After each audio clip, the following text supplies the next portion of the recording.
तो स्टूडेंट्स अभी हम स्टार्ट करते हैं कार्बोहाइड्रेट्स को। तो कार्बोहाइड्रेट्स की अगर हम बात करें तो ये एक ऐसे कंपाउंड्स होते हैं जिनके अंदर कार्बन होता है, इसी तरह से जिनके अंदर हाइड्रोजन होता है और इनके अंदर ऑक्सीजन होता है। तो ये तीन एलिमेंट्स जो होते हैं वो इन कंपाउंड्स के अंदर प्रेजेंट होते हैं। अब कार्बोहाइड्रेट्स की मीनिंग की अगर हम बात करें तो लिटरली इसका जो मीनिंग होता है वो इसको हम कहते हैं हाइड्रेट्स ऑफ कार्बन। अब हाइड्रेट्स ऑफ कार्बन से क्या मुराद है कि इन कंपाउंड्स के अंदर जो हाइड्रोजन और ऑक्सीजन की रेशियो प्रेजेंट होती है वो सेम रेशियो होती है जैसा कि हम वाटर के अंदर देखते हैं। अब आपने यहां पर समझना है, वाटर की अगर हम बात करें तो वाटर के अंदर 2 हाइड्रोजन होते हैं और 1 ऑक्सीजन होती है, यानी 2:1 के साथ वो प्रेजेंट होते हैं। अगर यही रेशियो किसी और कंपाउंड के अंदर प्रेजेंट होगी तो ऐसे कंपाउंड्स को हम क्या कहते हैं, कार्बोहाइड्रेट्स कहते हैं। अब ये जो थी कंसेप्ट था या जो डेफिनेशन थी, ये क्लासिकल डेफिनेशन थी जिसके मुताबिक ये कहा गया कि जो भी कंपाउंड जिनके अंदर हाइड्रोजन और ऑक्सीजन की जो रेशियो है वो वाटर की रेशियो की सी प्रेजेंट होगी तो ऐसे कंपाउंड्स को कार्बोहाइड्रेट कहा गया। और ये जो एप्लीकेशन है वो बहुत सारे जो कार्बोहाइड्रेट्स हैं उनके ऊपर एप्लीकेबल होती है, लेकिन कुछ ऐसे भी मॉलिक्यूल्स या कंपाउंड प्रेजेंट होते हैं जिनके अंदर ये रेशियो सेटिस्फाई नहीं होती। जैसे हम बात करें एसिडिक एसिड की, इस तरह से हम लैक्टिक एसिड की बात करें तो इन दोनों के अगर अंदर आप देखें तो हाइड्रोजन और जो ऑक्सीजन है इन दोनों की जो रेशियो है वो वाटर की सी ही रेशियो है। जैसे यहां पर अगर हम बात करें तो हाइड्रोजन 4 है एसिडिक एसिड के अंदर और ऑक्सीजन 2 है। अगर इसको हम सिंप्लीफाई करें तो 2:1 ही बनता है। अब इनके अंदर भी वाटर की रेशियो मौजूद है, लेकिन ये कंपाउंड्स जो हैं कार्बोहाइड्रेट्स नहीं है। तो यहां पर कुछ थोड़ी सी कॉन्ट्रडिक्शन आती है इस क्लासिकल कंसेप्ट के मुताबिक। और इसी तरह से एक और अगर हम कंपाउंड लें, जैसे हम रेमनोज की बात करें तो रेमनोज का यहां पर मैंने जो जर्नल फार्मूला है वो आपके सामने लिखा है। अगर इस कंपाउंड के ऊपर अगर आप फोकस करें तो इस कंपाउंड के अंदर वाटर की रेशियो जो है वो प्रेजेंट नहीं होती, लेकिन इस रेशियो ना होने के बावजूद भी ये जो रेमनोज का कंपाउंड है, मॉलिक्यूल है, ये हमारे पास कार्बोहाइड्रेट होता है। तो यहां से हमें यह पता चलता है कि किसी भी कंपाउंड को कार्बोहाइड्रेट की कैटेगरी के अंदर लाने के लिए या उसको कार्बोहाइड्रेट कहने के लिए ये जरूरी नहीं है कि उसके अंदर वाटर की सी रेशियो हाइड्रोजन और ऑक्सीजन की है या नहीं है। तो इसलिए फिर साइंटिस्ट ने क्या किया कि एक मॉडिफाई की डेफिनेशन इन कार्बोहाइड्रेट के कंपाउंड्स के लिए, और वो मॉडिफाई की हुई डेफिनेशन क्या है वो आपके सामने मैं यहां पर पढ़ता हूं कि it is the organic compounds. ये जो कार्बोहाइड्रेट्स हैं ये ऑर्गेनिक कंपाउंड्स होते हैं दैट आर पॉलीहाइड्रोक्सी एल्डिहाइड और कीटोन्स और चेंजेस टू सब substances on hydrolysis, oxidation and reduction. तो अब यहां पर थोड़ा सा आपने इस डेफिनेशन को समझना है। तो मैंने कहा कि कार्बोहाइड्रेट्स ऐसे ऑर्गेनिक कंपाउंड्स होते हैं जो कि पॉलीहाइड्रोक्सी एल्डिहाइड होते हैं या कीटोन होते हैं। अब पॉलीहाइड्रोक्सी एल्डिहाइड क्या है, कीटोन क्या है, इसको थोड़ा सा आप समझेंगे जिसकी मदद से आपको ये सारी डेफिनेशन समझ आ जाएगी। यहां पर मैंने 2 स्ट्रक्चर्स ड्रॉ किए हैं, एक मैंने पॉलीहाइड्रोक्सी एल्डिहाइड के लिए ड्रॉ किया है और एक मैंने पॉलीहाइड्रोक्सी कीटोन के लिए ड्रॉ किया है। अगर आप यहां पर सिंपल एग्जांपल लें ट्रायोज की, ट्रायोज हमारे पास सिंपलेस्ट जो है वो कार्बोहाइड्रेट है, 3 कार्बन इसके अंदर होते हैं, इस वजह से इसको हम ट्रायोज कहते हैं। और इसका जो फंक्शनल ग्रुप यहां पर मौजूद है, अगर आप यहां पर देखें एंड के ऊपर, तो ये जो फंक्शनल ग्रुप है ये एल्डिहाइडेड फंक्शन ग्रुप है। और जिस कंपाउंड के अंदर एल्डिहाइडेड ग्रुप होगा तो ऐसे कंपाउंड को हम, जाहिर सी बात है, उसका एल्डिहाइड कहेंगे। और इसके अंदर अगर आप देखें तो एक से ज्यादा हाइड्रोक्सल ग्रुप भी प्रेजेंट है। तो इसी वजह से इस कंपाउंड को हम क्या कहते हैं, poly hydroxy. Poly mean many, hydroxy mean hydroxyl group, यानी एक से ज्यादा हाइड्रोक्सल ग्रुप प्रेजेंट होते हैं। और साथ में एल्डिहाइड हमने इसलिए लिखा है क्योंकि इसके अंदर एल्डिहाइडेड फंक्शनल ग्रुप भी प्रेजेंट है। तो ऐसे कंपाउंड्स जो कि पॉलीहाइड्रोक्सी एल्डिहाइड होंगे तो ऐसे कंपाउंड्स को हम क्या कहेंगे, ऐसे कंपाउंड्स को हम कार्बोहाइड्रेट्स कहेंगे। सिमिलरली अगर हम पॉलीहाइड्रोक्सी कीटोन को देखें तो यहां पर मैंने अगेन एग्जांपल जो लिया है वो ट्रायोज की ली है, यानी 3 कार्बन वाले ही कार्बोहाइड्रेट को लिया है। लेकिन इसके अंदर मैंने जो चेंजेस की है वो ये चेंजेस की हैं कि इसके अंदर जो हमने फंक्शनल ग्रुप यहां पर लिया है वो कीटोन का लिया है। और अब इसके अंदर क्योंकि कीटोन का ग्रुप प्रेजेंट है तो इसलिए हम इसको कीटोन कहेंगे। और पॉलीहाइड्रोक्सी इस वजह से कह रहे हैं, मैंने अभी आपको बताया कि क्योंकि इसके अंदर एक से ज्यादा हाइड्रोक्सल ग्रुप जो है वो प्रेजेंट है, इस वजह से इसको हम पॉलीहाइड्रोक्सी कीटोन कह रहे हैं। तो ऐसे कंपाउंड जो कि पॉलीहाइड्रोक्सी एल्डिहाइड होंगे या पॉलीहाइड्रोक्सी कीटोन होंगे तो ऐसे कंपाउंड्स को हम कहते हैं कार्बोहाइड्रेट्स। तो ये एक मॉडिफाई की हुई डेफिनेशन है जो कि हम कार्बोहाइड्रेट्स के ऊपर लागू करते हैं और ये तमाम जितने भी कार्बोहाइड्रेट्स हैं उनके ऊपर एप्लीकेबल होती है। आई होप कि ये जो थोड़ा सा इंट्रोडक्शन था और जो डेफिनेशन थी कार्बोहाइड्रेट्स की वो आपकी समझ के अंदर आई होगी। नेक्स्ट हम बात करें तो कार्बोहाइड्रेट्स का जो जर्नल फार्मूला है वो यहां पर मैंने लिखा है CnH2nON। यहां पर जो N है वो नंबर ऑफ कार्बन्स को डिनोट कर रहा है कि यानी कार्बन जो हो सकते हैं वो 1 भी हो सकता है, 2 भी हो सकते हैं, 3 भी हो सकते हैं, और उसी से फिर हम रिलेटेड जो है हाइड्रोजन और ऑक्सीजन की रेशो भी लेते हैं। तो ये जनरल फार्मूला भी आपके जहन के अंदर होना चाहिए।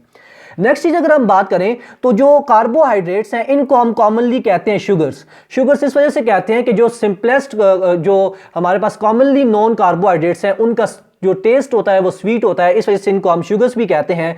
और ये शुगर जो है लव्स ग्रीक वर्ड सैकरॉन से निकला है, जिसका मतलब होता है शुगर्स, और इसी सैकरॉन लव से जो है आगे डिराइव किया गया है लव्स, जिसको हम कहते हैं सैकराइड्स, और इसी वजह से हम कार्बोहाइड्रेट्स को जो है वो सैकराइड्स भी कहते हैं। तो ये भी एक पॉइंट आपके ध्यान के अंदर होना चाहिए। सो आई होप कि ये चीजें आपको समझ आ रही हैं। नेक्स्ट चीज हम देखते हैं इसकी क्लासिफिकेशन को। अगर हम कार्बोहाइड्रेट्स की क्लासिफिकेशन की बात करें तो इसको हम 3 कैटेगरीज के अंदर डिवाइड करते हैं on the basis of number of saccharide units, यानी उनके अंदर कितने शुगर यूनिट हैं या सैकराइड यूनिट हैं उसकी बेसिस के ऊपर हम कार्बोहाइड्रेट्स को 3 बेसिक जो क्लासेस है उसके अंदर डिवाइड करते हैं। एक अगर हम बात करें तो हमारे पास मोनोसैकराइड्स होते हैं, एक की अगर हम बात करें तो वो ओलिगोसैकराइड्स होते हैं, और तीसरी तरह की जो क्लास आती है उसको हम कॉम्प्लेक्स कार्बोहाइड्रेट्स भी कहते हैं या पॉलीसैकराइड्स भी कहते हैं। अब इन तीनों को हम थोड़ा सा समझते हैं यहां पर। अगर हम बात करें मोनोसैकराइड्स की तो mono mean 1 and saccharide mean sugar unit, यानी ऐसे कार्बोहाइड्रेट जिनके अंदर एक शुगर यूनिट होगा तो ऐसे कार्बोहाइड्रेट को हम कहते हैं मोनोसैकराइड। और ऐसे जो मोनोसैकराइड्स होते हैं ये अब्जॉर्बेबल कार्बोहाइड्रेट्स होते हैं, मींस ये अब्जॉर्ब हो सकते हैं, इनको बॉडी के अंदर जो है डाइजेस्ट किया जा सकता है और इनकी अब्जॉर्प्शन जो होती है वो पॉसिबल होती है। नेक्स्ट हम बात करें तो सिंपल शुगर, यहां पर देखें थोड़ा सा, मैंने यहां पर अगर आप इस जो डायग्राम मैंने शो किया है इसको अगर आप देखें तो मैंने यहां पर सिंपल शुगर्स का लफ्ज यूज किया है, और सिंपल शुगर के अंदर मैंने 2 क्लासेस की बात की है, एक मोनोसैकराइड्स की बात की है और एक डायसैकराइड्स की बात की है। आल्थो के जो डायसैकराइड है वो सब क्लास है ओलिगोसैकराइड्स की, लेकिन इनको भी हम सिंपल शुगर कहते हैं। और सिंपल शुगर इस वजह से कहते हैं क्योंकि इनके अंदर जो सैकराइड यूनिट्स होते हैं वो कम होते हैं, जो कि इजीली डाइजेस्टेड होते हैं और इनको हम जो है वो अब्सॉर्ब कर सकते हैं बॉडी के अंदर। तो इनको हम इस वजह से जो सिंपल शुगर है उसकी कैटेगरी के अंदर जनी रखते हैं। अब डाइसैकराइड की थोड़ी सी बात करें तो डाई मीन 2 और सैकराइड मीन शुगर यूनिट, यानी ऐसे कार्बोहाइड्रेट जिनके अंदर 2 शुगर यूनिट्स होंगे, ऐसे कार्बोहाइड्रेट्स को हम डाइसैकराइड्स कहते हैं। इनकी एग्जांपल यहां पर मैंने लिखी है, माल्टोज है, लैक्टोज है, सुक्रोज है, और इस तरह से टेरालोज भी इसकी एग्जांपल के अंदर आ जाता है। नेक्स्ट हम कैटेगरी की बात करें तो वो ओलिगोसैकराइड्स की आती है। ओलिगोसैकराइड्स ऐसे कार्बोहाइड्रेट्स होते हैं जो कि हाइड्रोलिसिस पर 2 से लेकर 10 शुगर यूनिट्स दें, ऐसे कार्बोहाइड्रेट्स को हम ओलिगोसैकराइड्स कहते हैं। और इनकी जो सब क्लास आती है वो डायसैकराइड आती है, जो कि आगे चल के हम डिटेल के अंदर डिस्कस करेंगे। नेक्स्ट हम बात करें तो तीसरी जो क्लास आती है कार्बोहाइड्रेट्स की वो कॉम्प्लेक्स कार्बोहाइड्रेट्स की आती है, या जिनको हम पॉलीसैकराइड्स भी कहते हैं। तो पॉली मीन मैनी और सैकराइड मीन शुगर यूनिट्स, यानी ऐसे कार्बोहाइड्रेट्स जो कि हाइड्रोलिसिस पर 10 से ज्यादा शुगर यूनिट्स दें, सैकराइड यूनिट्स दें, तो ऐसे कार्बोहाइड्रेट्स को हम क्या कहते हैं, कॉम्प्लेक्स कार्बोहाइड्रेट्स कहते हैं या पॉलीसैकराइड्स कहते हैं। इनकी एग्जांपल के अंदर 2 कैटेगरीज आती हैं, प्लांट के अंदर भी ये प्रेजेंट होते हैं और एनिमल्स के अंदर भी। अगर हम प्लांट्स के केस के अंदर बात करें तो इसकी जो एग्जांपल आती है वो स्टार्च आती है, और स्टार्च जो होता है इसके अंदर अल्फा ग्लाइकोसिडिक लिंकेज पाई जाती है। इस तरह से दूसरी हम एग्जांपल की बात करें तो वो डाइटरी फाइबर की है, जिसके अंदर बीटा ग्लाइकोसिडिक लिंकेज पाई जाती है। एनिमल के केस के अंदर बात करें तो इसकी एग्जांपल में ग्लाइकोजन आता है, जिसके अंदर अल्फा ग्लाइकोसिडिक लिंकेज पाई जाती है, और एनिमल फाइबर्स आते हैं जो कि ग्लाइकोप्रोटीन से मिलकर बनते हैं। अब यहां पर मैंने वर्ड यूज किया alpha glycosidic linkage, beta glycosidic linkage, ये सारी चीजें क्या होती हैं, ये लिंकेजेस क्या होते हैं, ये सारा हम 1 बाय 1 जो है इसी चैप्टर के अंदर डिटेल के अंदर डिस्कस करेंगे। आपने इन चीजों से जो है वो कंफ्यूज नहीं होना। अब लास्ट के अंदर आप इसी टेबल के अंदर, इसी डायग्राम के अंदर देखें तो जो सिंपल शुगर्स हैं उनके नीचे मैंने लिखा है कि ये डाइजेस्टेबल कार्बोहाइड्रेट्स होते हैं। तो ये जो पॉइंट है ये आपने ध्यान के अंदर रखना है। इस तरह से अगर हम ओलिगोसैकराइड्स और पॉलीसैकराइड्स की बात करें तो ये इनडाइजेस्टेबल कार्बोहाइड्रेट्स होते हैं, मींस कि ये बॉडी के अंदर डाइजेस्ट नहीं हो सकते, इनको हम अब्सॉर्ब नहीं कर सकते। तो ये थोड़ा सा जो है क्लासिफिकेशन के हवाले से आपने ध्यान में रखना है। नेक्स्ट पॉइंट के ऊपर हम जाते हैं, जिसके अंदर हम मोनोसैकराइड्स, डाइसैकराइड्स और पॉलीसैकराइड्स जो है इनके बेसिक कैरेक्टरिस्टिक्स को यहां पर हम 1 बाय 1 देखते जाएंगे, और इस तरह से ओलिगोसैकराइड्स की जो कैरेक्टरिस्टिक्स हैं वो हम आगे चल के उसी क्लास के अंदर पढ़ेंगे। तो यहां पर ये टेबल है, आप इसको खुद भी रीड आउट कर सकते हैं, मैं आपके लिए एक दफा से रीड भी कर देता हूं, और जो पॉइंट समझाने वाला होगा वो साथ साथ आपके साथ में डिस्कस करता जाऊंगा। तो सबसे पहले अगर हम बात करें मोनोसैकराइड्स की तो ये सिंगल शुगर मॉलिक्यूल होते हैं, जैसा कि नाम से जाहिर हो रहा है, इनके अंदर एक ही शुगर यूनिट प्रेजेंट होता है। इस तरह से अगर इसके मुकाबले में हम डायसैकेराइड्स की बात करें तो वो 2 मोनोसैकेराइड यूनिट से मिलकर बनता है, और पॉलीसैकेराइड्स की बात करें तो उसके अंदर नंबर ऑफ मोनोसैकेराइड यूनिट्स होते हैं जो कि ग्लाइकोसिडिक लिंकेज के थ्रू आपस में मिलते हैं और पॉलीसैकेराइड या कंप्लेक्स कार्बोहाइड्रेट की फॉर्मेशन करते हैं। तो ये बेसिक एक चीज आपको समझ आ गई। दूसरी कैरेक्टरिस्टिक के ऊपर जाएं तो जो मोनोसैकेराइड्स होते हैं वो वाटर सॉल्युबल होते हैं, यानी इनको वाटर के अंदर अगर हम डिसॉल्व करवाना चाहें, सॉल्युबल करवाना चाहें तो वो सॉल्युबल होते हैं। जबकि ओलिगोसैकेराइड्स की बात करें ये भी वाटर सॉल्युबल होते हैं। पॉलीसैकेराइड्स जो होते हैं ये इनसॉल्युबल होते हैं। ये पॉइंट आपने ध्यान के अंदर रखना है। देन टेस्ट की बात करें तो जो डायसैकेराइड और मोनोसैकेराइड है ये दोनों इनका स्वीट टेस्ट होता है, जबकि जो पॉलीसैकेराइड्स होते हैं ये स्वीट लेस होते हैं या टेस्ट लेस, हम इसको मोस्ट प्रिसाइसली कह सकते हैं कि ये टेस्टलेस होते हैं, इनका कोई भी टेस्ट नहीं होता। देन हम बात करें तो मोनोसैकेराइड्स जो होते हैं ये रिड्यूसिंग शुगर्स होते हैं। अब रिड्यूसिंग शुगर से क्या मुराद है ये भी हम आगे चल के डिस्कस करेंगे, लेकिन यहां पर मैं थोड़ा सा आपको बता देता हूं कि रिड्यूसिंग शुगर्स ऐसी शुगर्स होती हैं जो दूसरे सब्सटेंसेस को रिड्यूस करती हैं। तो मोनोसैकेराइड इस कैटेगरी के अंदर आता है। जबकि अगर हम डायसैकेराइड्स की बात करें तो डायसैकेराइड के अंदर जो कुछ डायसैकेराइड्स हैं वो हमारे पास रिड्यूसिंग शुगर्स होती हैं, और अगर हम पॉलीसैकेराइड्स की बात करें तो ये नॉन रिड्यूसिंग शुगर्स होती हैं। नेक्स्ट पॉइंट है कि जो मोनोसैकेराइड्स है इनके अंदर सिंगल मोनोमर होता है, एक ही शुगर यूनिट होती है। जबकि अगर हम बात करें डायसैकेराइड की तो डायसैकेराइड जो होते हैं इनके अंदर 2 पॉलीमर होते हैं, और अगर हम पॉलीसैकेराइड की बात करें तो इनके अंदर लार्ज नंबर ऑफ मोनोमर्स होते हैं जो कि आपस में अटैच करते हैं थ्रू ग्लाइकोसिडिक लिंकेज और एक कंप्लेक्स कार्बोहाइड्रेट की फॉर्मेशन करते हैं। नेक्स्ट पॉइंट अगर हम देखें तो मोनोसैकेराइड जो होते हैं ये सिंपल होते हैं, लीनियर होते हैं और अनब्रांच्ड होते हैं। अगर हम डायसैकेराइड की बात करें तो ये भी सिंपल होते हैं, लीनियर होते हैं और अनब्रांच्ड होते हैं, और कुछ ब्रांच्ड भी होते हैं। और नेक्स्ट पॉइंट अगर हम पॉलीसैकेराइड का देखें तो पॉलीसैकेराइड होते हैं ये कॉम्प्लेक्स स्ट्रक्चर के होते हैं और ये ब्रांच स्ट्रक्चर रखते हैं, यानी इनके अंदर ब्रांचिंग प्रेजेंट होती है।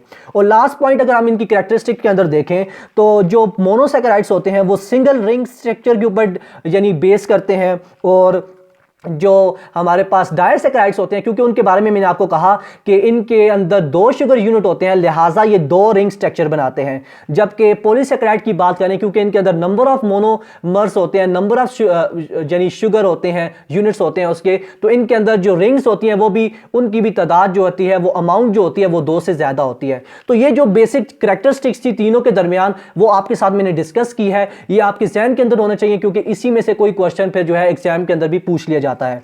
नेक्स्ट चीज के ऊपर हम जाते हैं, और नेक्स्ट चीज जो यहां पर हम डिस्कस करेंगे वो पहली क्लास डिस्कस करेंगे कार्बोहाइड्रेट की, जिसको हम कहते हैं मोनोसैकेराइड।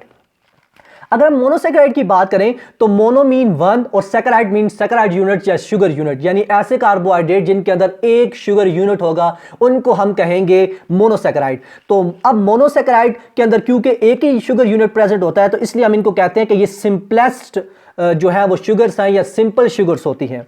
उसके बाद दूसरा पॉइंट अगर हम डिस्कस करें तो इनको हम हाइड्रोलाइज नहीं कर सकते, मींस इनको हाइड्रोलाइज करके और सिंपलर कंपाउंड्स के अंदर और सिंपलर मॉलिक्यूल्स के अंदर डिवाइड नहीं किया जा सकता क्योंकि ये एक ही शुगर यूनिट के ऊपर कंसिस्ट किए होते हैं। नेक्स्ट पॉइंट की बात करें तो ये सॉल्युबल होते हैं वाटर के अंदर, जैसा कि मैंने आपको थोड़ी देर पहले भी बताया।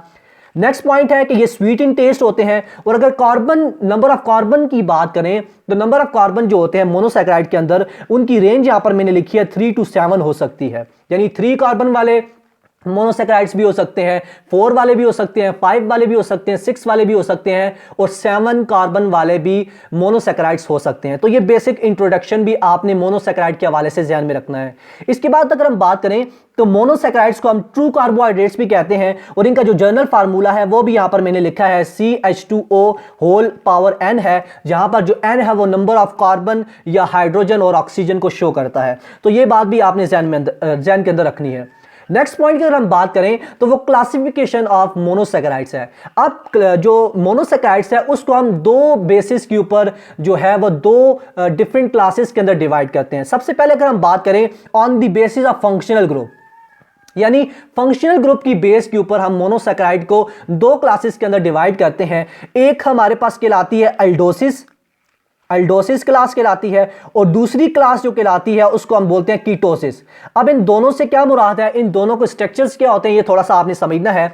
देखिए हमारे पास 2 फंक्शनल ग्रुप प्रेजेंट होते हैं। एक फंक्शनल ग्रुप की अगर हम बात करें तो वो एल्डिहाइडेड फंक्शनल ग्रुप होता है जो यहां पर मैंने लिखा है आपके सामने, और दूसरा जो फंक्शनल ग्रुप होता है वो कीटोनिक फंक्शनल ग्रुप होता है, जिसको यहाँ पर हम इस तरह से डिनोट करते हैं, जिसमें मिडिल के अंदर जो होता है, दरमियान के अंदर कार्बोनाइल कार्बन होता है और दोनों साइड पर जो है वो अल्काइल ग्रुप प्रेजेंट होते हैं, तो इसको हम कीटोनिक ग्रुप कहते हैं।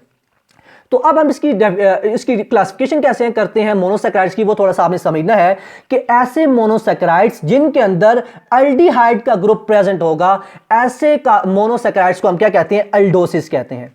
और ऐसे कार्बोहाइड्रेट्स, ऐसे मोनोसैकेराइड्स जिनके अंदर कीटोनिक ग्रुप प्रेजेंट होगा, तो ऐसे को हम क्या कहते हैं, कीटोसिस कहते हैं। तो ये थोड़ा सा जो बेसिक सा डिफरेंशिएशन थी दोनों के दरमियान, वो आपने ध्यान में रखी।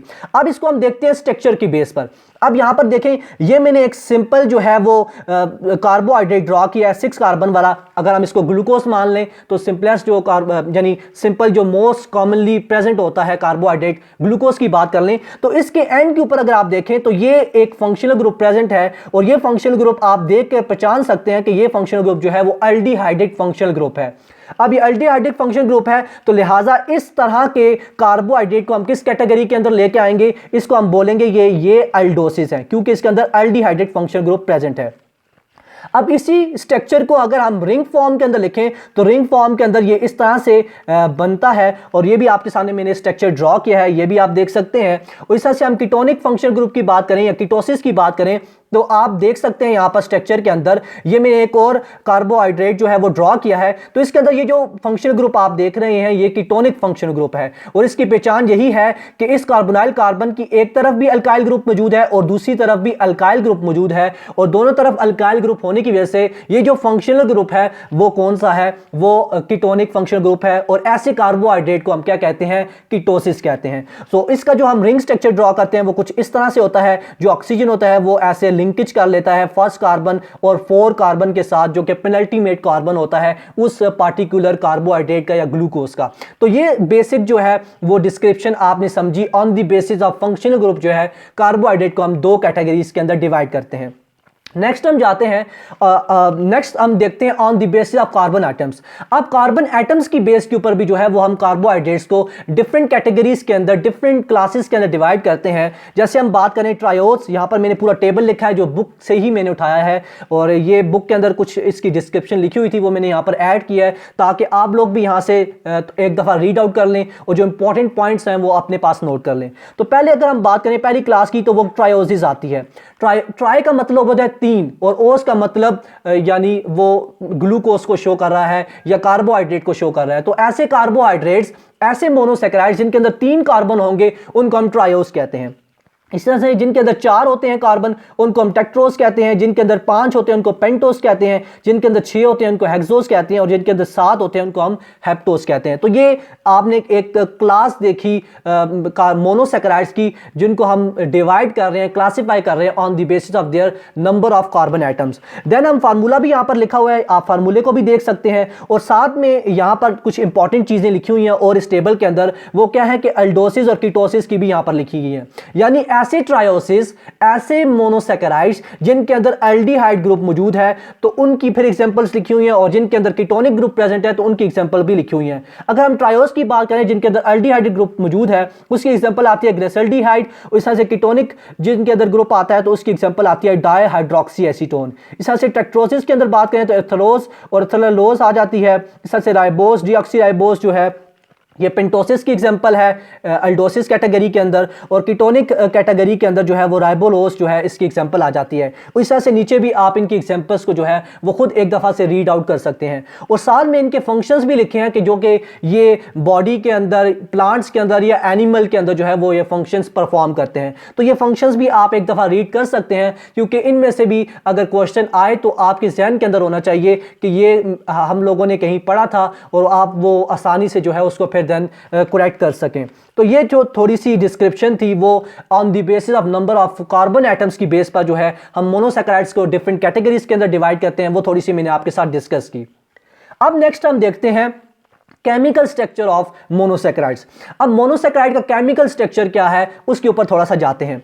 अगर मैं आपको बताऊं यहां पर, तो जितने भी पेंटोसिस हैं, पेंटोसिस की अगर हम बात करें या फिर हम बात करें हेक्सोसिस की, तो ये दो जो हमारे पास मोनोसैकेराइड्स होते हैं, ये दोनों रिंग फॉर्म स्ट्रक्चर बना सकते हैं। और 2 तरह के रिंग फॉर्म स्ट्रक्चर्स जो है पेंटोसिस और हेक्सोसिस बनाते हैं।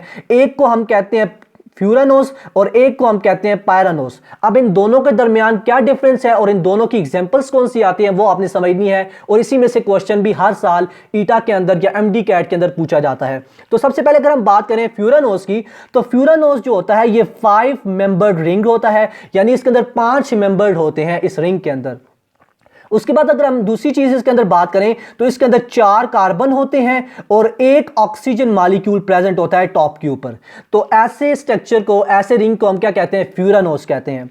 अगर हम पायरानोस की बात करें इसी के रिस्पेक्टिव में, तो पायरानोस के अंदर क्या होता है कि पायरानोस जो होता है वो 6 मेंबर रिंग होता है, यानी इसके अंदर टोटल 6 एलिमेंट्स होते हैं और 5 इसके अंदर जो होते हैं वो कार्बन होता है और एक ऑक्सीजन होती है अपर राइट कॉर्नर के ऊपर। तो ऐसे रिंग को हम क्या कहते हैं, पायरानोस कहते हैं। तो इन दोनों के दरमियान जो डिफरेंस है नंबर ऑफ एलिमेंट्स का, और कार्बन कितने मौजूद होते हैं, ऑक्सीजन कितने मौजूद होते हैं, तो ये आपको ज़हन के अंदर होना चाहिए। उसके बाद हम एग्जांपल्स की बात करें तो जितने भी मोनोसैकेराइड्स हैं, पेंटोसिस की अगर हम बात करें तो तमाम जो पेंटोसिस हैं वो फ्यूरानोस रिंग बनाती हैं। और अगर हम कीटोहेक्सोसिस की बात करें, यानी हेक्सोसिस के अंदर 2 कैटेगरीज आती हैं, एक आती है कीटोहेक्सोसिस की और एक आती है एल्डो कीटो हेक्सोसिस की।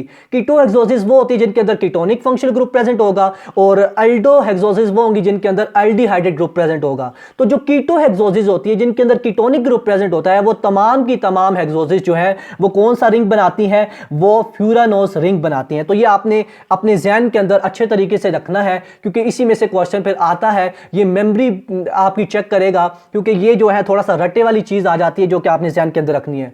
नेक्स्ट पॉइंट की अगर हम बात करें फ्यूरानोस रिंग की, तो जितने भी एल्डोकीटोसिस हैं वो सारे के सारे जो हैं वो पायरानोस रिंग बनाते हैं। यानी अगर उनको हम एक्वस मीडियम के अंदर डालेंगे तो वो कौन सा रिंग स्ट्रक्चर बनाएंगे, वो पायरानोस रिंग स्ट्रक्चर बनाएंगे। तो ये भी चीज आपने ध्यान में रखनी है। अब ये रिंग स्ट्रक्चर कैसे बनाते हैं उसको एक एग्जांपल के थ्रू समझने की हम कोशिश करते हैं। फॉर एग्जांपल यहां पर मैं लेता हूं राइबोस को।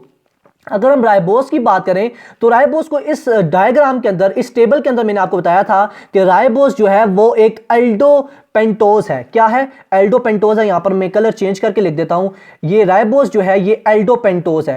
एल्डो पेंटोज का मतलब यह है कि इसके अंदर एल्डिहाइडेड ग्रुप प्रेजेंट है और पेंटोज का मतलब यह है कि इसके अंदर 5 कार्बन जो है वो मौजूद है। अब इसको अगर हम देखें तो ये ड्राई फॉर्म के अंदर जो है वो ऐसे स्ट्रेट फॉर्म या हम कह सकते हैं ये लीनियर स्ट्रक्चर के अंदर प्रेजेंट होता है, ओपन केमिकल स्ट्रक्चर के अंदर प्रेजेंट होता है, जो कि यहां पर मैंने ड्रॉ किया है। तो इसके अंदर आप कार्बन को भी काउंट कर सकते हैं, एक कार्बन है, सेकंड 2 3 4 और 5 कार्बन इसके अंदर मौजूद है। इस वजह से इसको हम पेंटोस कह रहे हैं। और at the top of this chemical structure आप देख सकते हैं कि यहां पर एल्डिहाइडेड ग्रुप प्रेजेंट है, तो इस वजह से इसको हम क्या कह रहे हैं, एल्डो पेंटोस कह रहे हैं। तो जब इसको हम एक्वस मीडियम के अंदर डालते हैं तो एक्वस मीडियम के अंदर क्या होता है कि ये जो एल्डिहाइडेड ग्रुप का जो ऑक्सीजन होता है ये पेनल्टीमेट कार्बन, अब पेनल्टीमेट कार्बन से मुराद ये है कि सेकंड लास्ट कार्बन।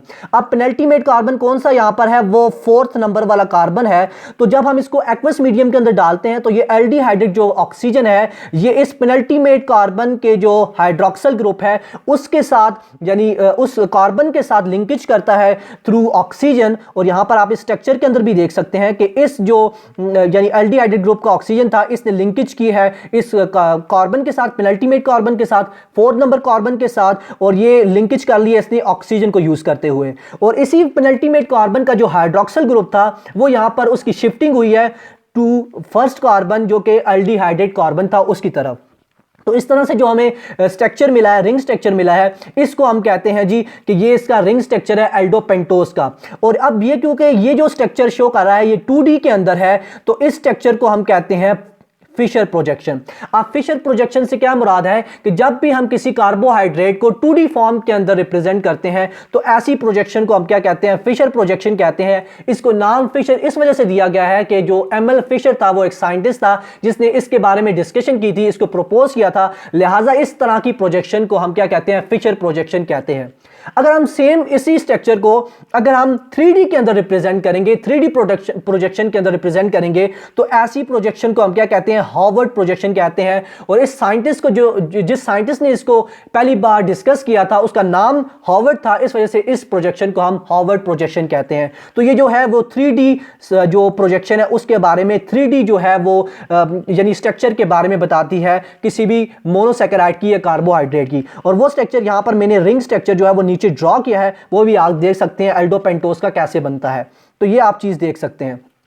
अब आपसे मैं अगर क्वेश्चन करूं तो ये जो स्ट्रक्चर नीचे रिंग फॉर्म के अंदर बना हुआ है, ये कौन सा है, ये कौन सा रिंग है, तो आपके जहन के अंदर एकदम से आएगा क्योंकि ये एल्डोपेंटोज है। और हमने ऊपर डिस्कस किया कि जितनी भी पेंटोसेस हैं वो फ्यूरानोस रिंग बनाती हैं, तो लिहाजा ये भी जो स्ट्रक्चर है, जो रिंग है, ये फ्यूरानोस रिंग है जो कि यहां पर बन रहा है। और फ्यूरानोस के अंदर भी मैंने आपको फर्दर बताया कि फ्यूरानोस जो होता है वो 5 मेंबर्ड रिंग होता है जिसके अंदर 4 कार्बन होते हैं और 1 ऑक्सीजन होता है। तो ये थोड़ा सा मैंने आपके लिए दोबारा से रिकॉल कर दी चीजें। तो आई होप कि आप जो केमिकल स्ट्रक्चर है मोनोसैकेराइड का वो भी आपके जहनों के अंदर जो है वो क्लियर हो गया होगा। नेक्स्ट चीज हम देखते हैं यहां पर ही थोड़ी सी हम बात करते हैं अल्फा बीटा ग्लूकोसिस की, या अल्फा बीटा जो कार्बोहाइड्रेट्स हैं उनकी बात करते हैं। अब देखें हमारे पास जो कार्बोहाइड्रेट्स हैं उनको हम 2 कैटेगरीज के अंदर डिवाइड करते हैं, एक को हम बोलते हैं अल्फा और एक को हम बोलते हैं बीटा। अब अगर हम सिंपल जो एग्जांपल है वो ग्लूकोज की लेकर चलें तो ग्लूकोज 2 तरह से हो सकते हैं। हम एग्जांपल के तौर पर ले रहे हैं ग्लूकोज को, तो ग्लूकोज जो होते हैं वो अल्फा भी हो सकते हैं और बीटा भी हो सकते हैं। अब इन दोनों से मुराद कैसे है और इन दोनों की हम डिफरेंशिएशन कैसे करेंगे। यहां पर ये स्ट्रक्चर 2 जो मैंने ड्रॉ किए हैं, ये दोनों जो है वो ग्लूकोज स्ट्रक्चर है, उसके मैंने ड्रॉ किए हैं 3D प्रोजेक्शन के अंदर, या जिसको हम कह सकते हैं रिंग फॉर्म के अंदर इनको मैंने यहां पर ड्रॉ किया है। अगर आप पहली जो रिंग है उसके अंदर देखें तो फर्स्ट कार्बन जो है, अब इसके अंदर थोड़ा सा मैं आपको बता देता हूं कि दोनों के अंदर आप किस तरह से डिफरेंशिएशन करेंगे अल्फा और बीटा के अंदर। तो जब भी अल्फा बीटा के बारे में क्वेश्चन आए या अल्फा बीटा को आपको देखना हो किसी भी ग्लूकोज के अंदर या किसी कार्बोहाइड्रेट के अंदर, तो आपने जो कार्बन ध्यान में रखना है वो फर्स्ट कार्बन रखना है। यानी हमेशा आप फर्स्ट कार्बन को लेंगे और फर्स्ट कार्बन के ऊपर जो है वो हाइड्रोक्सिल ग्रुप की पोजीशन देखेंगे। अगर फर्स्ट कार्बन के ऊपर जो हाइड्रोक्सिल ग्रुप है वो अप साइड पर अपवर्ड मौजूद है, तो ऐसे ग्लूकोज को हम क्या कहेंगे, ऐसे ग्लूकोज को हम कहेंगे बीटा, बीटा फॉर्म है यानी उसकी। और अगर यही हाइड्रोक्सिल ग्रुप फर्स्ट कार्बन के ऊपर डाउनवर्ड मौजूद होगा उस कार्बन के, तो ऐसे ग्लूकोज को हम क्या कहते हैं कि ये अल्फा फॉर्म इसकी मौजूद है। अब इस स्ट्रक्चर के अंदर आप देखें तो इस स्ट्रक्चर के अंदर, पहले स्ट्रक्चर के अंदर आप देखें तो इस स्ट्रक्चर के अंदर ये जो कार्बन है ये फर्स्ट कार्बन है, और इस कार्बन के ऊपर आप अगर हाइड्रोक्सिल ग्रुप की पोजीशन देखें तो ये इस कार्बन से डाउनवर्ड मौजूद है। और मैंने अभी आपको बताया कि जिस फर्स्ट कार्बन के अगर ऊपर जो हाइड्रोक्सिल की पोजीशन है वो डाउनवर्ड मौजूद है, तो ऐसे ग्लूकोज को या ऐसे कार्बोहाइड्रेट को हम क्या कहते हैं, अल्फा फॉर्म कहते हैं। तो ये कौन सा हुआ, ये अल्फा फॉर्म हुई इस ग्लूकोज की। सिमिलरली हम दूसरे स्ट्रक्चर के ऊपर जाएं, दूसरे रिंग स्ट्रक्चर के ऊपर जाएं, तो ये फर्स्ट कार्बन है। इस फर्स्ट कार्बन के ऊपर अगर आप हाइड्रोक्सिल ग्रुप की पोजीशन देखें तो ये अपवर्ड मौजूद है इस कार्बन से। तो ऐसी फॉर्म ऑफ ग्लूकोज को हम क्या कहते हैं, बीटा कहते हैं। तो ये कौन सी हुई, ये बीटा फॉर्म इसकी हो गई। सो आई होप कि अभी जो अल्फा बीटा वाली जो कंफ्यूजन थी वो आपकी क्लियर हो जाएगी कि आपने फर्स्ट कार्बन देखना है रिंग के ऊपर और उसके ऊपर हाइड्रोक्सिल ग्रुप की जो है वो पोजीशन देखनी है। अगर हाइड्रोक्सिल ग्रुप उस फर्स्ट कार्बन से डाउनवर्ड होगा तो ऐसे फॉर्म को हम अल्फा फॉर्म कहेंगे। अगर वही हाइड्रोक्सिल ग्रुप फर्स्ट कार्बन के अपवर्ड मौजूद होगा तो ऐसी फॉर्म को हम क्या कहेंगे, बीटा फॉर्म कहेंगे। सो यहां पर ये चीजें आपके साथ क्लियर की मैंने।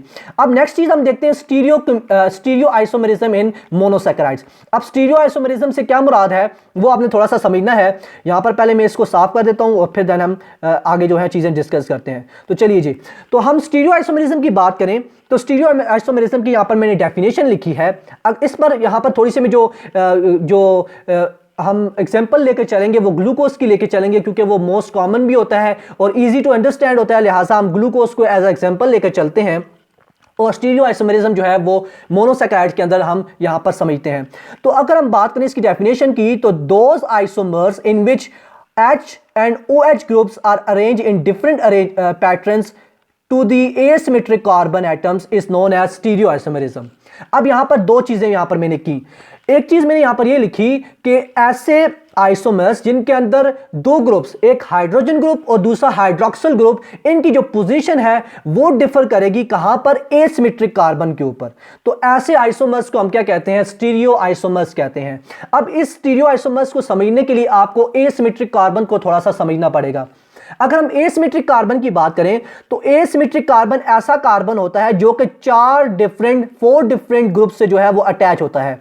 यहां पर मैं लिख भी देता हूं R1 R2 R3 R4, और ये चारों जो ग्रुप हैं वो एक दूसरे से डिफरेंट है। तो लिहाजा ऐसा कार्बन जो कि 4 डिफरेंट ग्रुप से अटैच हो, तो ऐसे कार्बन को हम क्या कहते हैं, एसिमेट्रिक कार्बन कहते हैं, और इसको हम डिनोट करते हैं C स्टार से। तो ऐसे कार्बन को हम क्या कहते हैं, एसिमेट्रिक कार्बन या कायरल कार्बन भी कहते हैं। तो स्टीरियोआइसोमेरिज्म के अंदर आपने क्या चीज देखनी होगी, वो एसिमेट्रिक कार्बन देखनी होगी। अभी मैंने आपके साथ डिस्कस किया कि हम बात जो एग्जांपल के तौर पर लेंगे वो ग्लूकोज को लेंगे। तो ग्लूकोज का यहां पर मैं स्ट्रक्चर जो है, ओपन स्ट्रक्चर जो है वो उसको ड्रॉ करता हूं। इसके अंदर आप जानते हैं कि 6 कार्बन होते हैं। 6 कार्बन यहां पर मैं ड्रॉ कर देता हूं, 2 3 4 5 और ये 6 कार्बन यहां पर मैंने ड्रॉ कर दिए। अब इसको हम एल्डोसिस की कैटेगरी ले रहे हैं, यानी इसके अंदर एल्डिहाइड ग्रुप वाला हम ले रहे हैं ग्लूकोज। तो इसके अंदर टॉप जो कार्बन होगा, फर्स्ट कार्बन जो होगा, उसके ऊपर यानी एल्डिहाइड फंक्शनल ग्रुप प्रेजेंट होगा, यहां पर मैंने ड्रॉ कर दिया। और नीचे वाले जो कार्बन है इनके ऊपर जो है वो हाइड्रोक्सिल ग्रुप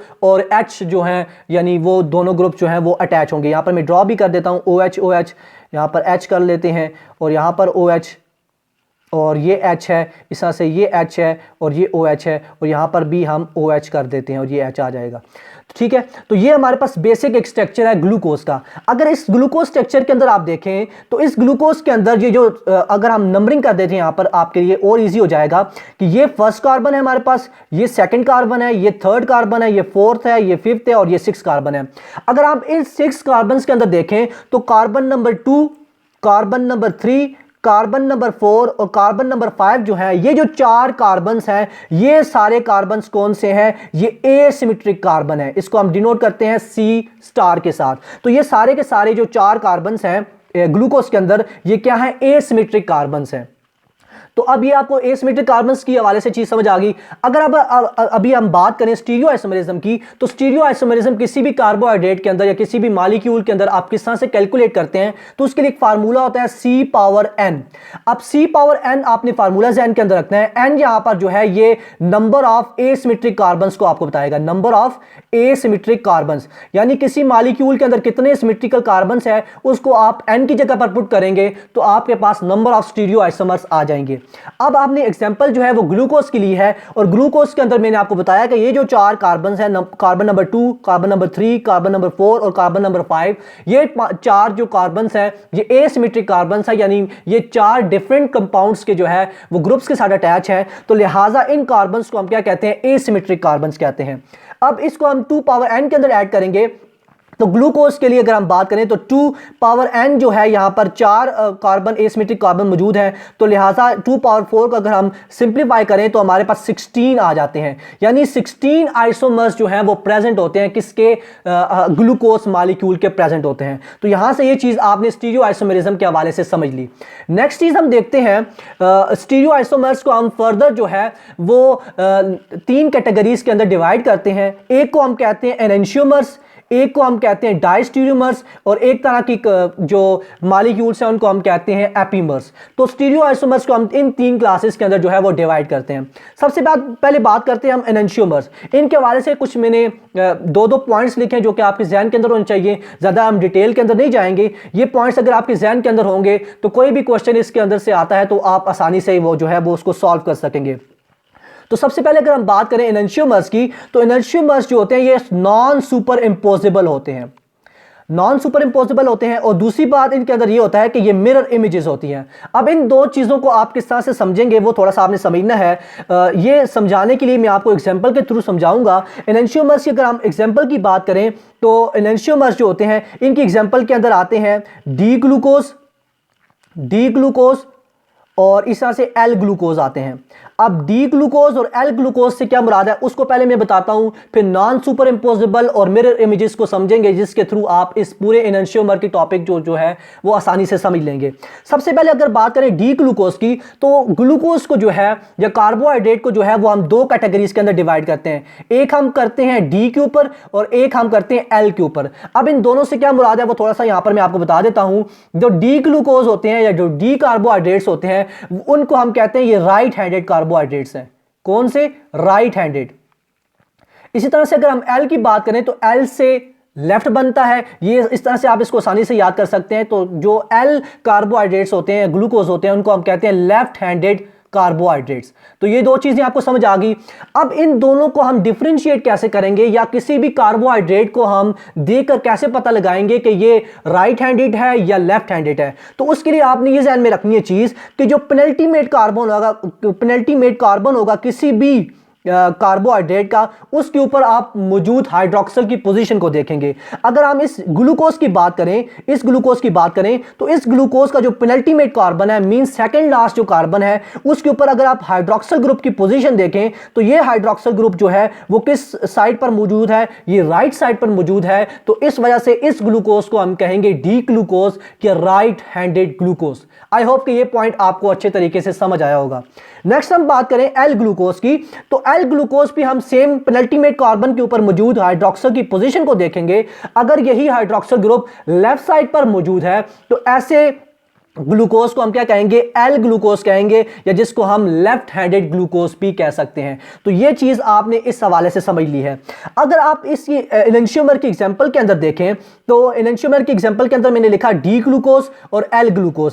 अब अगर आप डी ग्लूकोज को देखें और इसके मुकाबले में एल ग्लूकोज को देखें तो ये दोनों जो हैं वो एक दूसरे की मिरर इमेजेस हैं। ये आपको सामने नजर आ रहा है कि अगर आप इस डी ग्लूकोज को मिरर के अंदर रखेंगे तो आपको ये एल ग्लूकोज वाली शेप जो है वो देखने को मिलेगी। अब इन दोनों को आप एक दूसरे के ऊपर सुपर इंपोज करवाएं तो ये दोनों एक दूसरे के ऊपर सुपर इंपोज नहीं होंगे। इससे मुराद क्या है मेरी, आपने इसको इस तरह से समझना है कि ये मेरा हाथ है, अगर इस हाथ के ऊपर इसको मैं मिरर के अंदर रखूं तो इस हाथ को कुछ इस तरह से दिखाई देगा हमें मिरर के अंदर। तो जब इस हाथ को मैं इस हाथ के ऊपर सुपर इंपोज करूंगा, इसके ऊपर प्लेस करूंगा, तो आप देखेंगे कि ये जो उंगलियां हैं मेरी फिंगर्स जो हैं ये एक दूसरे के ऊपर सुपर इंपोज नहीं हो रहे। ये जो इस राइट हैंड का मेरा थंब है वो इस साइड आ रहा है और लेफ्ट हैंड का थंब जो है वो इस तरफ आ रहा है। दोनों एक दूसरे के ऊपर सुपर इंपोज नहीं हो रहे, इस तरह से दोनों एक दूसरे के ऊपर नहीं आ रहे। तो इस चीज को हम क्या कहते हैं? सुपर इंपोज कहते हैं। तो एनंशियोमर्स ऐसे होते हैं जिनके अंदर जो यानी मॉलिक्यूल्स जो हम लेते हैं वो एक दूसरे के ऊपर सुपर इंपोजेबल नहीं होते। ये चीज आपको समझ आई। और नेक्स्ट हम बात करें तो स्टीरियो आइसोमर्स 16 होते हैं, उनमें से 8 जो होते हैं वो एनंशियोमर्स होते हैं, दूसरे 8 स्टीरियो आइसोमर्स की। तो ये बात भी आपने यहां पर समझ ली। देन हम बात करते हैं डायस्टीरियोमर्स की।